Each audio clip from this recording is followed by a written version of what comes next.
Hello and welcome to the inaugural video of Uncle Venom's Books and Whiskey. I am Ron Rutstein, known by some as Uncle Venom.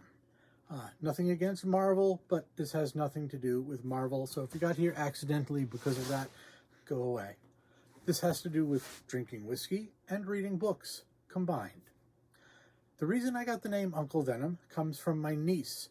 Back in the day when she was about 9 years old, we had gathered for a family get-together at my in-laws, and I gave her a kiss, and she started reacting, "Oh no, I'm dying, the venom, the venom."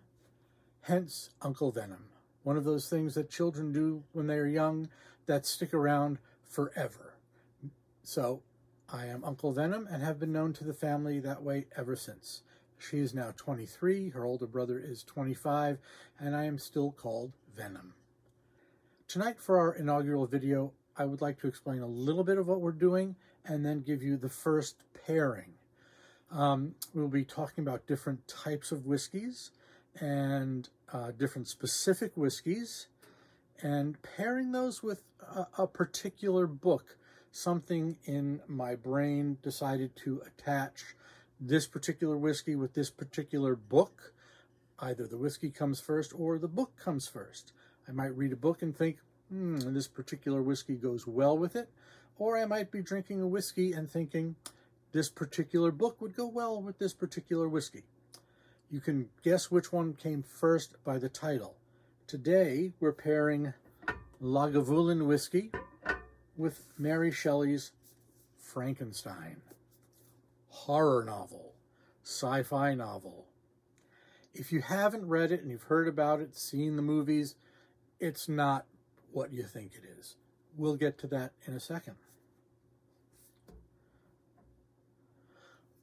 When you're drinking and reading, I will always end my piece with the words drink responsibly, which I truly mean.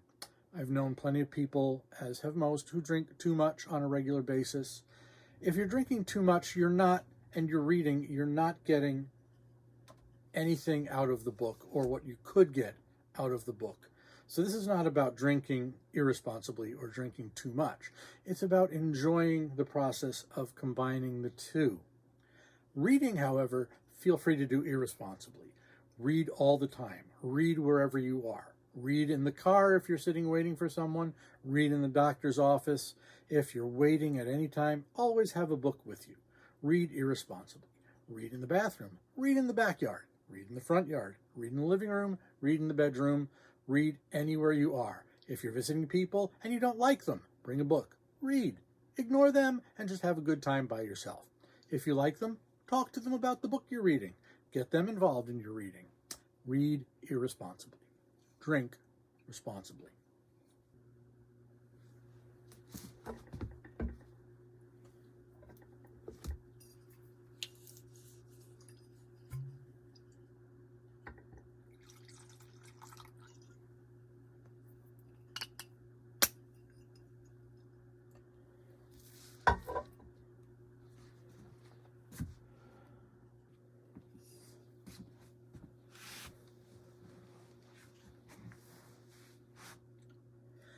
Lagavulin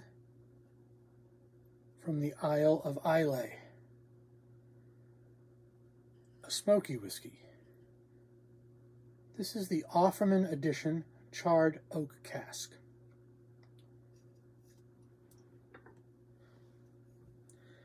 This is what will be called a full-body whiskey,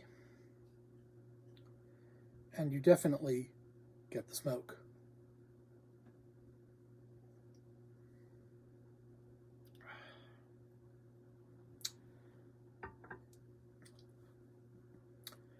Definitely reminds me of sitting outside around a campfire, the smell of wood burning, inhaling the occasional waft of smoke off the fire on the breeze, the warmth of the whiskey going down. I have to admit, I don't know a lot about popular culture, and I had no idea who Offerman was, so I had to look it up. Internet is a handy thing. Many of you probably know He is an actor who starred in a show called Parks and Recreation. I don't watch a lot of television. Evidently, he is quite famous and a Lagavulin fan. To my mind, that makes him a man of excellent taste when it comes to whiskey. I cannot judge his acting ability, but I have a definite affinity for him. I'll have to check him out. Getting back to the whiskey, the more important thing. Picture of the actor right there. The character, evidently, that he plays also has a fondness for Lagavulin.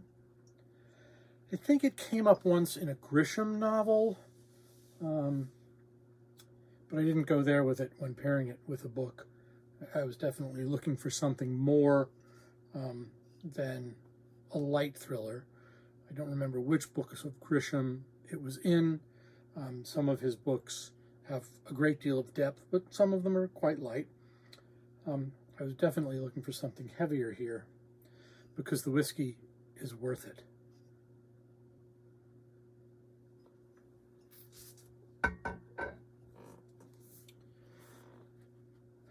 Mary Shelley's Frankenstein. For those of you who managed to happen upon this site because you're interested in whiskey and you're not particularly a reader or interested in reading, I would suggest to you that you might be interested in trying Frankenstein as an audiobook.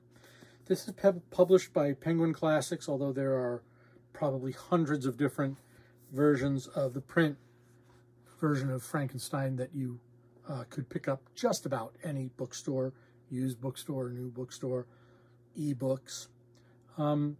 Penguin Classics has done an outstanding audio version of this. I know it's available on Audible. It's probably available elsewhere as well.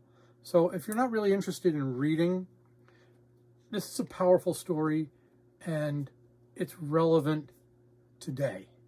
I'll get to that in a minute. But it's also a good performance that they've orchestrated. The story is basically told from 3 points of view: that of the adventurer who rescues Dr. Frankenstein as he's on his pursuit of the monster, that of the monster, and that of Dr. Frankenstein himself. And there's a different reader portraying each character. And it's very well read. And as I said before, it's a powerful story that's well written.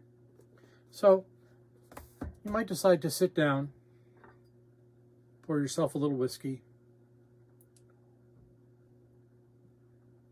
have a sip. Don't let it go too fast. Enjoy the flavor of the whiskey, enjoy the smoke, because you're going to be experiencing something in this story that is very powerful. Dr. Frankenstein you might interpret him as trying to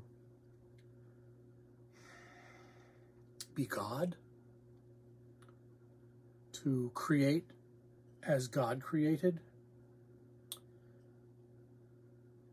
And the story leads us along a task of powerful moral questions when it comes to creating and the act of creation. The relationship of Dr. Frankenstein to the monster that he created is very valid today because we are so close to creating something with artificial intelligence, which may very well be beyond our control. I'm not a scientist, and I don't really know that much about artificial intelligence. I know that it plays a role all over our lives today, and we don't even realize it. From when we Google something on the internet, like, who is Nick Offerman? To just when we're out shopping. Our phones pick up the location of where we are, and it might send us clips for coupons. It might just store that information and later steer certain advertisements towards us. These are all minor aspects of artificial intelligence. And one of the things that scientists fear is that somewhere down the road, artificial intelligence may become sentient. In the novel Frankenstein, the monster is sentient. He is self-aware. And he becomes dangerous. Is this going to happen to us with AI? It might. Will we have to then destroy it? Will we run away from our creation like Dr. Frankenstein did and later have to come back and try and destroy it? Will we face the moral dilemma of having created something sentient and then having to be a parent to it? A parent to something that may be more powerful than we are, smarter than we are, more dangerous than we are, or something that is sensitive, as the monster is in the novel, yet something we still can't relate to because it's so different from who we are. Now, Mary Shelley could not possibly have imagined something like artificial intelligence, but she did imagine something bigger, larger physically than we are. And we portray Frankenstein as something, like in this piece, pretty human. In the various movie versions, Frankenstein is usually portrayed as physically large, which he is in the novel. But he's clearly human. He is, in the novel, he is less than human and more than human. Less than human in that he is not even remotely attractive. He is feared immediately upon being seen by human beings, which suggests there's more than this clearly human perception. And in the movie versions, he's always portrayed by a human being. And you can clearly relate to his humanity on film. And you can clearly relate to his humanity in the book, but there's a greater distinction in the novel than in the film. There's also a morality and a sensitivity to the creature. In the short time between when Dr. Frankenstein runs away from his creation and the creation finds him again, he has educated himself. He has managed to read a lot.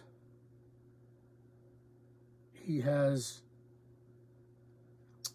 become sensitive. He has become someone that we can relate to. He has become more than what he was. Clearly, this is what many people fear about artificial intelligence.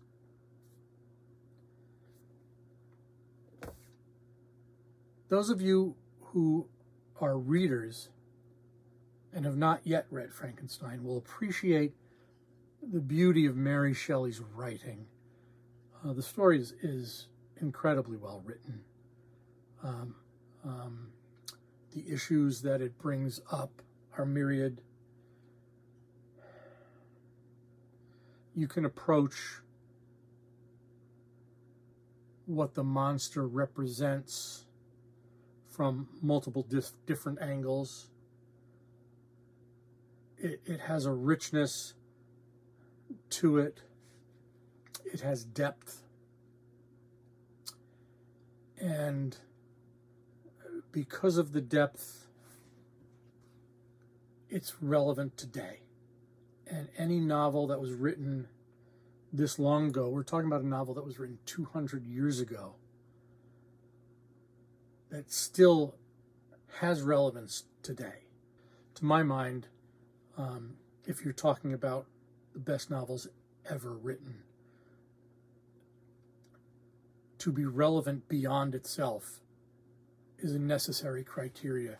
We don't know which novels that are written in the last 10 or 20 years are going to be relevant beyond that time period. There are many novels that have been written in the last 60 or 70 years that you can read and see that they are clearly dated and are going to be of less and less interest as time passes. It is the truly great ones that remain relevant beyond their time. Frankenstein is clearly one of those. This is Ron Rutstein from Books and Whiskey. Drink responsibly, read irresponsibly. Hit the like and subscribe button. Hit the bell if you want to be notified of more videos as they come out. Thank you for joining us today.